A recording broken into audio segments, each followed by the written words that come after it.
An entitled psycho employee says that he's going to sue me, all because he has to pay child support to his 2 exes and their kids after he was caught trying to lie about how much money he was making, as he claims that because I answered a court order to basically clarify how much money he made, I somehow betrayed him and made his life worse, which has put me in one of the weirdest and dumbest situations I've ever been in my entire life, because this guy did not have a leg to stand on when we eventually went to court. Here's what happened. Okay, so I was having a discussion yesterday at work between myself and a couple of other managers, and the subject of child support came up. Apparently, he has an employee who went through a bloody, bitter, acrimonious divorce, and he ends up served with a support collection order. I then told him to call our legal department and do what they told him, and then I told him the following story that happened to me. As a manager of generally well-paid employees, I have found myself in court testifying to my employee's income on more than one occasion, but this one was my favorite. It involved an employee who I will call Frank for the sake of the story, because he literally looked like a hot dog with ears. Apparently, Frank's wife took exception to the fact that he had a second family, and his trips to go hunting, fishing, or trapping were actually his going home to his other wife and kids. So the second marriage ends up annulled as it was invalid, with the first one ending up in divorce, obviously, and she ends up with the house, child support, and a small lump sum alimony. And just to clarify, she probably would have been owed much more alimony and for a long time, but she offered to take his half of the house and something like $20,000 up front to waive the long-term spousal support. They both make pretty good money, so she didn't exactly need alimony, and this was cleaner. The second wife is obviously super pissed off and ends up coming for Frank with guns blazing, damages, fraud charges, child support, a huge lawsuit, and so forth. The poor judge who got handed this case to untie ended up deciding that since the second wife believed in good faith that she was married to Frank, she should be paid like she was. He didn't have the legal standing to give her spousal support, but he did have discretion over child support. It may not be fair, but in that state at the time, first children of a married couple got a few more percentage points of child support than they did if the parents weren't married, and subsequent kids got the same percentage regardless of marital status of the parents. So based on this, he calculated child support for the second set of kids on the same formula as the first set of kids. And trust me, Frank's appeals went nowhere except for the lawyer billing him for more time. So he's got 3 with the first wife and 2 with the second wife. It should be noted that had the judge not applied this ruling, the subsequent kids with the second wife would only be worth like 5% apiece. So this guy is now paying 57% of his post-tax net worth to his 2 wives and 5 kids. So this genius decides, hey, I'll just take all the overtime they offer me. I'll pay them with my regular 40 hours of pay and just keep the overtime for myself. For what his position was paying at the time, that's still more than like $1,500 a month for the first wife and $1,200 a month for the second. So for 6 months, this works great. He staggers the visitation schedules with the court, since both exes hate both his and each other's guts. Pickups and drop-offs at school when school was in session, the police station when it wasn't, etc. Now, one of the older kids, I forget which one, mentions to mom that dad picked them up on Friday night, left the oldest in charge of the younger ones, and then went to work all night. Then he came home in the morning, slept for a few hours, then they all went and did a few fun things, and the same thing happened on Saturday and Sunday night. He then came home Monday morning, packed the kids up, dropped them off at their schools, and went home to go to bed. And apparently, this has been pretty standard for a while, and the kids didn't even think it was a big deal. Basically, he was leaving at 9 o'clock at night, the younger kids were in bed, and you just left the teenager in the apartment alone with Netflix and Wi-Fi. Well, the moms put aside their mutual hatred, because after all, the enemy of my enemy is absolutely my friend. And so they proceeded to go after Frank for the substantial percentage of the overtime that they absolutely should have been given. And since I had testified in both hearings regarding his income, they had all of my information. I then get handed 2 garnishment orders by the same process server one morning as I'm literally stopping to get gas. I open them up, I read them, and then I call my lawyer. And my lawyer tells me to hand them to our legal department as I don't actually cut their paychecks and they should be the ones to handle it. So legal sends a courier, picks up the orders, and then leaves. 2 days later, they tell me that they'll be handling the response and that I should direct any further correspondence in the matter over to them. I don't hear a thing for about 2 months. And then one Monday morning, Frank comes boiling into my office, red face and steam shooting out of his ears. At this point, he's demanding a list of all of my assets because he's going to be suing me for everything I've got and then some for apparently ruining his life and destroying his relationship with his kids, as well as anything else he can think of. This guy's actually in my office demanding personal information right there on the spot, you know, for complying with a court order, or he's going to be calling his lawyer right then and he'll somehow make me give in to him. He is so tremendously upset that he's getting willing to experience the consequences of his own actions, that he even offers to take me outside so we can settle this like men. And I'm not gonna lie, I really did think about it for a second. Now, there was a time I could handle myself in a fight, and I can probably give more than a few people a surprise even now, but it's been a day or two since I didn't have gray hair in my beard. I probably got 50 pounds on Frank, and I throw heavy things in my spare time, but he is like 10 years younger than me, swings hammers for a living, is made from solid muscle and whipcord, and has a couple inches in reach on me. If he gets in a couple of good shots, I could be in trouble. So instead, I walk around behind my desk and I take a seat, watching him foam at the mouth. I collect my thoughts and I give him an answer that he wasn't expecting. I said to him, "Frank, I'm sure you'll get all of that in discovery when you file that lawsuit. That is, if you can even find a lawyer to even take that case. I'll excuse this unprofessional behavior and blatant insubordination as you are plainly agitated. Now, I'll thank you to get out of my office before I have you removed." And as you can probably imagine, the temperature in the room dropped about 10 degrees with that last sentence. He fumed for a few seconds before going outside to scream and punch at trees. Now, as it turns out, the combined legal powers of the wives' lawyers had basically subpoenaed his payroll records and calculated to the last penny exactly how much more he owed. And when Frank had basically ignored the summons, the judge promptly lowered the boom on Frank. Well, sure enough, Frank filed that lawsuit. Slander, libel, unlawful disclosure, HIPAA violations, even though I'm still trying to figure that one out, and some other nonsense that I've forgotten. My lawyer responded that not only is truth an absolute defense against slander and libel, but disclosure claims vanish very quickly in the presence of two facts. Number one, there was a very valid subpoena, and secondly, I didn't disclose anything. The lawyer then backed right off, and I paid my lawyer for the letter, and to this day, Frank hasn't spoken another word to me. He will still tell everybody how badly I screwed him over though, even though this entire situation is not my fault. Holy crap, imagine being that crappy of a father that you go to your boss and say, "I'm gonna sue you all because I owe child support." Like, brother, you had two families. You literally had two wives in secret. Like, what are you talking about, bro? This is nobody's fault except for yours. Like, you literally did this to yourself and you're trying to be like, "Oh wow, the original poster's gonna get it. I'm gonna sue you for everything." Like, you really should have been honest about everything you were doing. Instead, you decided to act like an idiot and now here you are. So yeah, this is a crazy situation and I can't imagine being in this scenario. If you like Am I the Jerk, you're probably going to love Am I the Genius. Check it out, link down below in the description. Also, go to amithejerk.com/submit if you would like to submit your own stories.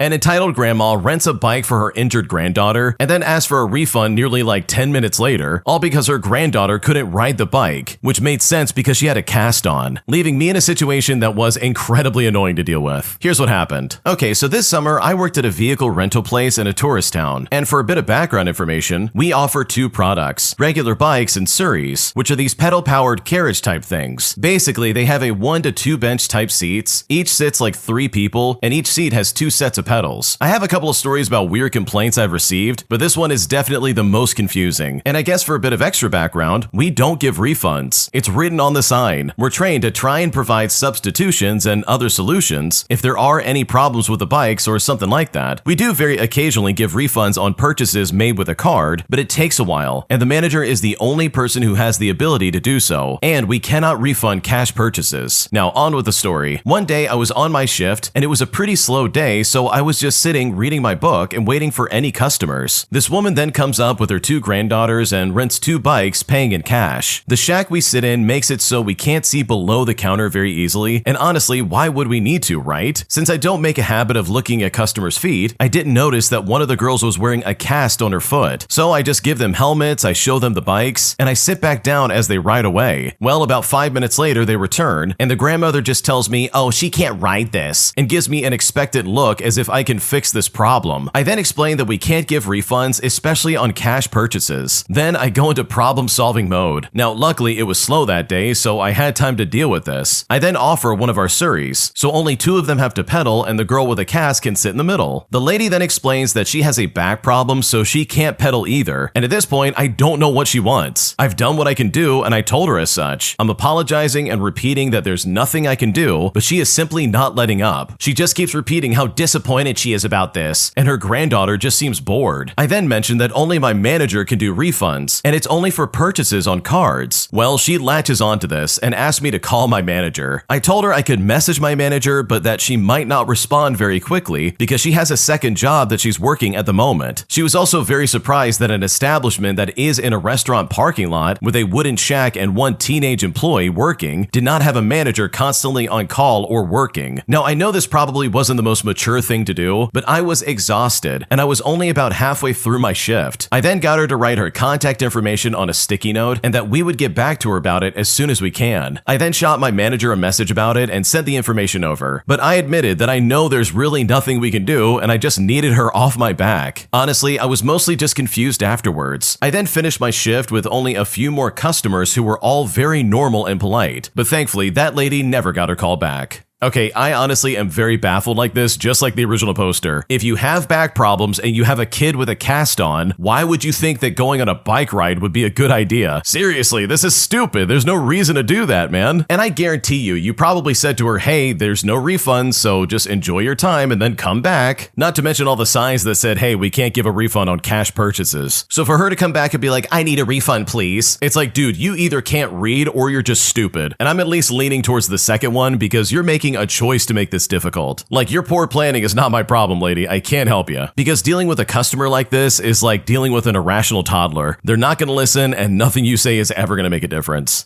My girlfriend of 2 weeks has severe anxiety and mental breakdowns and panic attacks at the drop of a hat, and I've just now realized that I don't want to be with her anymore, and at this point, I'm kind of wondering how I can break up with her without ruining her life, because right now I'm very worried and I don't know how to do this. Here's what's going on. Okay, so my girlfriend and I have been together for maybe about 2 weeks. She is a student at the same university that I attend, and we've gone on a total of 3 dates. And we had seen each other in university before, but started talking on Instagram. Now, on the very first date, we were talking, and by mistake, I called her by another name. And when I did this, she didn't take it well, even though it was an accident. She started shivering and got up and said that this was a mistake and went to her female friends and had a meltdown. She was in tears and even skipped class, and the entire time her friends were consoling her. And I was also there trying to calm her down. Eventually, she calmed down and we went for a coffee, where I told her I sometimes forget and confuse names and dates. We call daily and she has grown incredibly attached to me. She's even planned out when we're going to be getting married, what the names of our children would be, and all things in between. I did at times tell her that she needs to get some kind of like professional help to deal with the panic attacks and anxiety, and that she needs some goals to get attached to. But every day she asks me, you won't leave me, right? And I just feel really sad when I tell her not to worry. So I'm honestly really worried about how this breaking up would affect her. I mean, we did start off saying that we're not looking for casuals, and we want a long-term thing where marriage is expected. And also, this has been her first relationship ever. She has told me about her anxiety and panic attacks, and I've experienced it firsthand over the 2 weeks of us being together. And it makes me think that honestly, I'm just not the right person for her. But even still, she's grown incredibly attached. I want a way out without making it hard for her, and that soon she'll be fine with losing me and can explore other options and not waste her time with me. I've even made up some issues relating to me and my family, that I have dementia, or that I'm misusing substances, or that I would probably go bald in like 2 years. And I did all of this combined as some sort of plan to like make her dump me, but instead she says she doesn't mind much. She genuinely thinks I have these problems and that she can fix me. She is incredibly sweet, smart, and kind and good looking, and I just realized I don't want a relationship and I just want to focus on my studies. So honestly, any help and suggestions in regards to this would be really helpful. What should I do? Okay, dude, you've got a dumper, and I think you got to do it sooner than later. First of all, someone's panic attacks and their anxiety is not your issue. That is for them to sort through and not for you to deal with. Especially this early into a relationship, dude. You guys have only been together for like 2 weeks, if that. You could be supportive and try to help them through it, but if she's not actively doing things to like monitor and take care of herself in this regard, then that literally is her fault and not yours. Like, she does not sound ready for a relationship at all. And it's like, holy crap, 2 weeks into a relationship and she's acting like this, saying, oh yeah, we're gonna get married on this date and these are gonna be our kids' names. Like, I don't know about you, but that's way too soon to be talking like that. You barely know this lady and she's trying to act like you guys are meant to be or some crap like that. Which, guess what? God, that is absolutely not the case, dude. You do not know her like that, man. And also, why are you lying to her about all this made up stuff? That's not gonna make her dump you. If anything, it's gonna make things worse when she finds out that you're lying. In my opinion, the best option here is to just be honest and to be as nice about it as possible. Maybe even tell her friends about it ahead of time by saying like, hey, I'm gonna break up with her in like the next 5 minutes, so you might want to be here for her when she freaks out. Because good lord, this just does not sound like a good relationship at all, and I could see this crashing and burning much sooner than later. Am I the jerk for not playing the unpaid courier for my neighbors, as all of their deliveries literally come to my front door, where they expect me to give it to them instead of picking it up for themselves? Because after a recent confrontation with one of my neighbors, I can honestly say I'm pretty offended and I'm kind of pissed off about this, because right now I don't know what to do. Here's how it all went down. Okay, so I've lived in my apartment for about a year now. Since the day that I moved in, my upstairs neighbors, and now more recently, the tenant in a detached building behind the main house, have been getting their packages and food deliveries dropped at my front door. And this is not once in a while. This is every other day. We're talking Amazon, Instacart, McDonald's. Apparently, my porch is their delivery hub. For months, I played the part of the unpaid courier, where I literally just walked everything to the right spot. Eventually, though, I stopped. I went cold turkey, and now I leave deliveries exactly where the driver leaves them, right at my front door. Now, here's where I might be the jerk in this scenario. This morning, the tenant from the detached building confronted me, literally at 5:30 in the morning, no less, and said, "You left my groceries outside until 10 o'clock at night." But I responded back by saying, "No, you left your groceries outside until 10 o'clock at night." The tenant then responded by saying, "It's not a big deal. Just bring them back next time." So I said to them, well, leave a note for your delivery driver in the app, or you can start tipping me for delivering your crap. And when I said that, that's when they stormed off, calling me names and losing their mind over all of this. I've already contacted my landlord, so I'm not taking this any further, but I am done being the delivery person for the house and the person from this morning. So seriously, am I really the jerk for refusing to deliver everyone else's packages and food deliveries? Because this entire situation is very frustrating.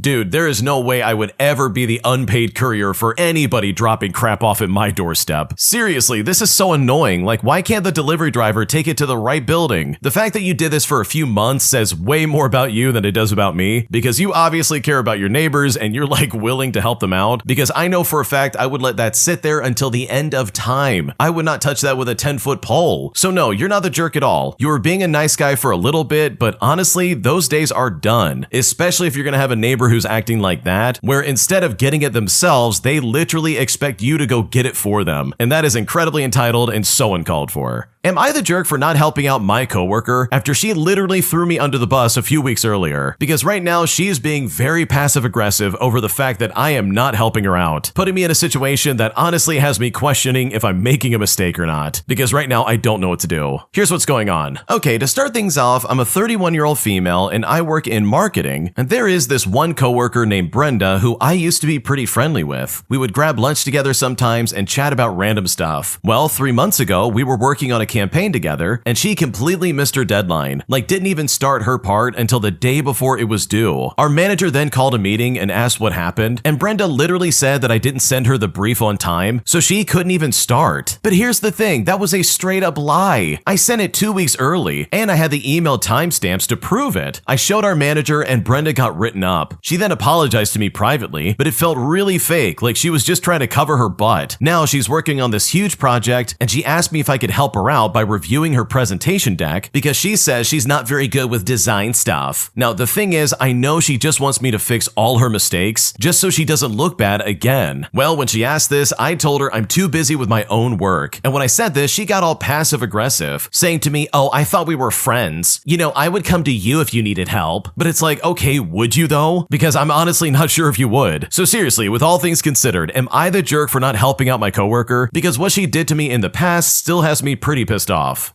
Okay, in my opinion, I don't think you're the jerk at all. Coworkers like this who will happily throw you under the bus to try and save their own skin are the same people who would happily do that kind of crap again. Because if Brenda could do this once, you better believe she could do this again if this somehow makes her look better. So by her asking like, "Hey, can you help me out with my presentation? I don't want it to look bad." That's her literally having a cop-out by saying, "Oh, if this looks bad, I'm gonna throw you under the bus again." So no, you're not the jerk. Brenda does not deserve your help because she burned you once, and you better believe she's fully capable of doing it again. Am I the jerk for canceling my subscription services that my whole family was secretly using behind my back? All because money was tight and I was trying to save just a little bit of coin. Because right now my family is pissed, saying that I should have told them in advance, despite the fact that they never helped me pay for any of it, putting me in a situation where I am still very pissed off and I'm honestly not sure if I'm in the wrong. Here's what's going on. Okay, so here's the situation I'm currently in. I'm a 26-year-old female and I pay for Netflix, Spotify Premium on a family plan, and I pay for HBO Max. The total comes out to like $45 a month, which granted, it doesn't sound like a lot of money, but trust me, it definitely adds up. When I first got these subscriptions, it was just for me. But then my mom asked if she could use my Netflix, and I said to myself, okay, sure, no problem. Then my brother wanted my Spotify, and then my sister, my dad, my aunt, and even my cousin, who I barely talked to, somehow got my login information. Nobody ever offered to help pay for any of it, and I've been covering the full cost of it for like 2 years now. Well, last month I lost my job. I'm freelancing now, but money is really tight. So I decided to cancel everything except basic Netflix just for myself. I didn't announce it or anything like that. I just canceled the subscriptions. And now, guess what? My family is pissed off at me. My mom called saying that I should have given them warning so that they could make other arrangements. And my brother even texted me a long paragraph talking about how I'm being selfish and that it's only $45. I mean, why are you making such a big deal out of this? My sister offered to pay me back for the last few months, but then said I was petty for not telling anyone first. So truthfully, I feel bad, but also like it was my money. So am I the jerk for this? Because my family is really pissing me off. Man, your family is super entitled. You literally have been paying for this for 2 years on your own, and these people have been leeching off of it without paying for any of it themselves. Like, that is super obnoxious and incredibly annoying. So no, you're not the jerk here. I would have done the same thing, especially if money was tight, because the way they're reacting is kind of like proving any kind of point you want to make about their entitlement. And I know for a fact if I was in your shoes, I would also be pretty pissed off. My toxic, crazy coworker demands that I listen to everything she has to say, all because she has a college degree and I don't. But after dealing with her for so long and listening to all of her awful comments, I finally put my foot down and not only embarrassed her in front of the entire office, but also put her in her place in a way that she truly never expected, resulting in her quitting her job purely out of embarrassment. Here's what happened. Okay, so this happened many years ago when I was a secretary for an up-and-coming attorney. It was a small office, just the attorney, me, and the office manager. Now, I never finished college, and the office manager never tired of holding her degree in business over my head. This person, who we will call Nancy, that's not her real name, managed to work her college degree into almost every conversation. Also, anytime I questioned one of her office policies, such as not having a drink at my desk, or not wearing slacks, or not playing a radio in the office for background music, Nancy would explain to me in the most condescending fashion that according to her education, such things were unprofessional and counterproductive. One of Nancy's weirdest policies went right against the stated orders of the attorney we both work for. As a law office, we sent out a lot of correspondence, legal papers, claims, letters, bills. It would all be mailed out because their office was fairly remote and we weren't close enough to downtown to have a runner take in the documents for the court. We had a postal machine to print out the exact postage on each piece of mail, and it was graded by weight according on how much each envelope weighed on the postal scale. We used both number 10 envelopes and manila envelopes to mail things out. Now, anything under a certain scale, if it would fit inside a number 10 envelope, would only cost the equivalent of 1 stamp. If it was more than 3 or 4 pages, we would mail it flat in the manila envelope, which because of its thickness and size, would automatically require the postage equivalent of 2 stamps. In order to save money because of the volume of mail that we sent out, the attorney specified that if it would fit inside a number 10 envelope and only weighed enough to cost 1 stamp, then just go ahead and fold up the document and send it in the envelope. And sure, maybe it sounds so foolish to be so strict about something as small as the cost of a stamp, but trust me, on a weekly basis, all those stamps added up. So if a document was only 4 pages or less, I would fold it up and put it in a number 10 envelope. And this is where I butted heads with our dear Nancy. The first time she caught me folding up a 3-page document to put in a regular envelope, she lost her ever-living mind. She screamed at me and said, "Don't you dare send that out in a regular envelope. It's more than 1 page and you need to send it flat." So I said to her, "But Nancy, Henry, who is the attorney's name for the sake of the story, was very specific about his instructions." She then fired back and said, "Are you arguing with me? Need I remind you that he made me the office manager and he told me to run this office in the most efficient manner possible. I'm the one in charge and I'm the one with a college degree. So you do as I say." I tried to say something back, but she just interrupted me. "I don't want to hear anything about it. If it's more than 1 page, then you send it flat." Now, I would have thought this was one of her professional business things that she'd learned in her classes, but what what she said next not only blew that out of the water, but also convinced me that I was dealing with someone who was a complete idiot, college degree or not. She said to me, "If you fold up a piece of paper, it weighs more. The more paper you fold, the more it weighs. And that's a waste of postage. Henry wants us to save every penny we can, and you're wasting his money." Now, after I scooped up my jaw off the floor and fitted it back into place, I tried to explain to Nancy that paper does not in fact weigh more simply because it was folded up. But she wasn't having it. She started yelling at me that I was stupid, all because I didn't think about the fact that if you fold something up, it gets heavier. She reminded me again that she was the college graduate and not me, and I should know better than to question her authority and her intelligence. She reiterated that if you fold up paper, it not only weighs more, but I was also wasting postage by doing so. And at this point, I even offered to take 4 sheets of paper and fold them up and place them on the scale, and then place another 4 sheets of paper on the scale so she could see that they weighed the same. And when I said this, I thought she was going to slap me. She advanced on me and snatched the envelope out of my hand and ordered me in a screeching voice to reprint the document and mail it out flat because if you fold it up, it weighs more. Now, about that time, Henry's office door opened and the attorney himself appeared in the doorway, laughing so hard he couldn't even talk at first. He said to us, "Ladies, that's enough. I don't like getting involved in office politics, but this time I had to step in. Nancy, I know how proud you are of your bachelor's degree, but obviously they forgot to teach you anything about the laws of physics. So please allow me to enlighten you, because the original poster is 100% right. You can't make something weigh more just by folding it up, and it costs more to send a manila envelope than it does a regular one. So they are doing exactly as I asked her, and going forward, you need to let her handle the mail, because that's the reason I assigned her the task. You are not to interfere with her anymore." He then looked at me and said, "If Nancy gives you any more trouble, come tell me and we'll have a nice sit-down talk about it." Well, from that day forward, Nancy refused to speak to me except when she absolutely had to. And you know what? I was perfectly happy about that. About a month after the heavy folded paper confrontation, she suddenly turned in her notice and found another job. The new office manager who replaced her thought this was an absolutely hilarious story and never got tired of us telling her about it. So with all things considered, am I the jerk in this story in any way, shape, or form? Because regardless, this story is incredibly funny. Okay, first off, no, you're definitely not the jerk. Nancy is an absolute fool, and the fact that she acted like that is crazy to me. Like, I understand being proud about your accomplishments, but she's taking this to an entirely different level. Like, this really is so weird, and the fact that she was trying to like hold this over your head is just insane to me. So seriously, good for you for not putting up with this, because her behavior, in my opinion, was so uncalled for, and you did not deserve that in the slightest. If you like Am I the Jerk, you're probably going to love Am I the Genius. Check it out, link down below in the description. Also, go to amithejerk.com/submit if you would like to submit your own stories. My narcissistic friend is dragging me down with her, as her negative attitude and awful treatment of others around her has isolated her in such a way where I am literally the only person who even cares about her. And at this point, I honestly don't know what to do. Here's what happened. Okay, so I just need to get this off my chest. My friend, if I can even call her that anymore, is so narcissistic and oblivious that she doesn't even realize that she's driving everybody away, and somehow I'm still stuck trying to save her from herself. She talks crap about everyone behind their backs. I mean, nobody is safe. We're talking friends, coworkers, even people who have genuinely tried to help her out. And then she has the audacity to get hung up on petty things, like people working from home or leaving work early, as if she's the ultimate judge of work ethic. Like, seriously? I've seen her fix her own time card more times than I can count, but she acts like she's above it all. What's even worse is how she gaslights me when I try to give her advice. She'll come to me for help and I'll give her realistic suggestions, and then she'll turn around and act like she came up with the idea in the first place. It is honestly maddening. I genuinely try to protect her and get her to be more self-aware, but she's so wrapped up in her own ego that she can't see how she's alienating everyone else. And don't even get me started on how she defends the worst people. At work, there's this employee who is objectively awful. They are lazy, rude, and terrible at their job. Everyone knows it, but she's out here acting like their #1 cheerleader, completely blind to how bad it makes her look. But of course, the problematic people love her because they're the only ones left who can stand her. Meanwhile, everyone else, friends and coworkers alike, have been quietly distancing themselves because her negativity and drama are just too much. Now, what's the worst part about it? I feel like trying to help her is lowering my own stock. I've stood up for her more times than I can count, but she refuses to take accountability or be realistic. Her narcissistic tendencies are holding her back, and at this point, I'm wondering if they're holding me back too. I don't know why I keep trying. Maybe part of me feels bad for her because I see how she's imploding her own life, but I am so exhausted. She gets left out now, and she goes into victim mode, so I try to lift her up. Then she turns around around and talks crap again. Has anyone else dealt with someone like this? How do you let go when you know they're dragging you down, but you still feel like you owe them something? What should I do? Honestly, it sounds like you know what you need to do, but for some reason you're unable to do it. Like seriously, this person is clearly dragging you with them because in my opinion, misery absolutely loves company. And this friend, even though I don't think they're actually your friend, would happily drag you along with them if you let them. So seriously, in my opinion, it might be time to find a better friend because the person you described absolutely sounds like someone who's going to ruin your life. Am I the jerk for not letting my wife's family stay at our house for a few extra months after they had been living there for well over 120 days? Because right now, everybody is furious that I'm making them leave. And at this point, I don't know what to do. Here's what happened. Okay, so my wife's family came here for a better life from another country, and they were staying at our house. It's a family of 5, and our house isn't the biggest. It only has 1 bathroom, so that's 7 people in the house when it's only meant for 2. We gave them 120 days to find a job and place for themselves. They all found jobs, but they couldn't find an actual place to stay, so they are renting bedrooms, and now they're upset with us because it really seems like they weren't even trying to find a place to stay, and it seems as if they got way too comfortable. If they were looking, they would have asked me for help, but they asked me maybe once about it, and that's it. They were not proactive about it at all, and now they're mad at us. I told my wife they had to leave, and now everybody's upset with me. So am I the jerk here? Because honestly, I don't know what to do. No, I don't think you're the jerk. We might not have a lot of information, but I think it's safe to assume that if you're going to another country, then you need to plan way better than just living in a relative's house. Like you literally opened up your home so that they could stay there, and it was already super inconvenient. Adding 5 people into a house that's only meant for 2 people, like that must have been insane and so annoying. And seriously, let's think about the alternative here. Let's say you did let them stay a little bit longer. Like what's the end goal here? Are they seriously expecting to stick around and like not find a place of their own? Why are they getting mad at you for them not planning properly their entire lives? So no, you're not the bad guy here, and you're definitely not the jerk. Because if they really wanted to live in another country, then they absolutely should have planned better. Am I the jerk for defending my boyfriend against my dad after he made some snide remarks about him that put him down in public around my entire family? Because right now I'm still incredibly pissed off. Here's what happened. So I recently had a baby with my boyfriend of 3 years who we will call Nick. I work as a nurse with crazy hours, and Nick previously worked in a warehouse. When I was pregnant, Nick expressed to me how he wanted to stay at home with the baby at least for the first couple of years, as his dad was not in his life and he wants to soak up every moment of our child's life. And we both agree that this would be best for our baby. I come from a conservative family, and my parents were first not too pleased that we had a baby before marriage. My dad has made little hints here and there to Nick, asking when he's going to make me an honest woman. When I told him that Nick would stay at home with the baby, my dad took his glasses off, he wiped his forehead, and he shook his head. But he did not say anything further. Recently, at a family function, my cousin announced that she is pregnant. Everyone was giving her and her husband congratulations, but my dad made a snide remark to them, saying, "Oh, you should talk to Nick here. He's an expert at the baby stuff." The comment was obviously meant to belittle Nick, and my boyfriend just gave a nervous chuckle and nodded. Later in the day, our baby needed a diaper change. I was in the process of getting up to change him when my dad said to us, "Wait a second, isn't that Nick's role? You do nothing while my daughter works. You can at least change a diaper while she's with her folks." Now at that point, I had had it. I told my dad to stop with his remarks. Nick is an equal partner in our relationship, and he is a wonderful dad who does most of the childcare. I told him just because he didn't do anything when it comes to child rearing for me and my siblings, that does not mean that all men need to be like him, and he needs to get with the times because this isn't uncommon anymore. Well, things got awkward, and my mom quickly changed the subject to something else, and my dad was pretty quiet for the rest of the night. After the event, my dad called me saying I disrespected him in front of our entire family, and that apparently I was out of line. He said I insulted him as a father and that I needed to apologize. But I told him I had nothing to apologize for, and I was tired of him picking on Nick. Well, my mom agrees with my father that I was too harsh on my dad. So seriously, am I the jerk here for defending my boyfriend? Because right now I'm honestly incredibly pissed off. No, I don't think you're the jerk at all. Like seriously, your dad was being so inappropriate. The fact that this guy was making snide remarks in public nonetheless, essentially putting down Nick and acting like, oh yeah, he doesn't do anything for this family. He's an awful father. The least you can do is change your kid's diaper while my daughter works. Like all of that is so uncalled for, and if anything, he's the one that was out of line. So I think it's pretty ironic that he's trying to be like, you need to apologize to me. You embarrassed me in front of the family and you were out of line. Because if anything, he's the one that absolutely should be apologizing. Because what you did, in my opinion, is exactly what a partner should do. You defend defended him against someone that was defaming his name, and in my opinion, Nick did not deserve that in the slightest. My friends are convinced that my boyfriend is only learning ASL so that he can drive a wedge between me and my friends. But now, after they've seen the truth, we've exposed one of my other friends as an absolute snake, as his only intention was to spread seeds of doubt with me and my boyfriend. Here's what happened. So this story is an update to a previous story the original poster covered, where they're dating someone who's learning ASL so that they can better communicate with their brother. Here's what they had to say.